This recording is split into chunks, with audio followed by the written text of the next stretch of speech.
Hi hello. இன்றைக்கி egg வச்சு ஒரு சூப்பர் ரெசிபி பண்ணிடலாமா? சிம்பிள் ரெசிபி தான், எல்லாம் செய்கிற ரெசிபி தான், ஆனால் கொஞ்சம் மாற்றி பண்ண போகிறோம்.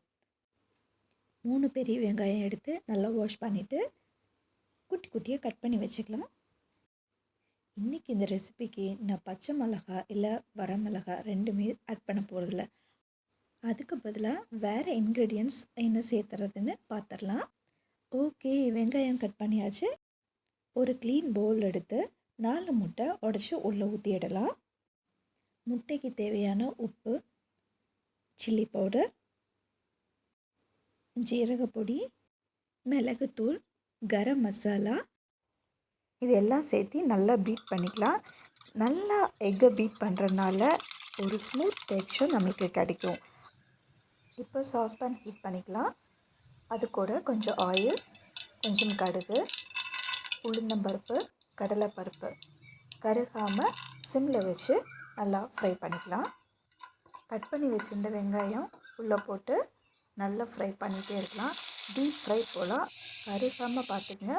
ஒரு கோல்டன் ப்ரௌன் வந்த உடனே கொஞ்சம் சால்ட்டு போட்டுட்டு கொஞ்சம் மஞ்சள்தூள் ஆட் பண்ணிக்கலாம். மஞ்சள்தூள் நான் கொஞ்சம் அதிகமாகவே ஆட் பண்ணுவேன், போட்டிருக்கேன்.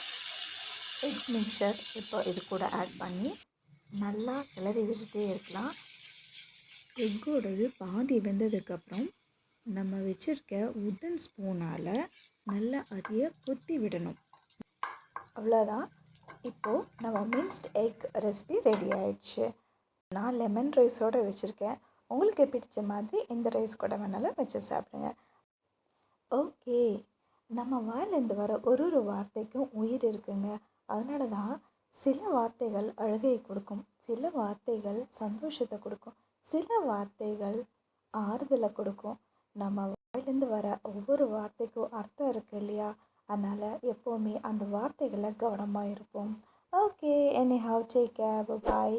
See you on next video. பிடிச்சிருந்தா லைக் பண்ணுங்கள்.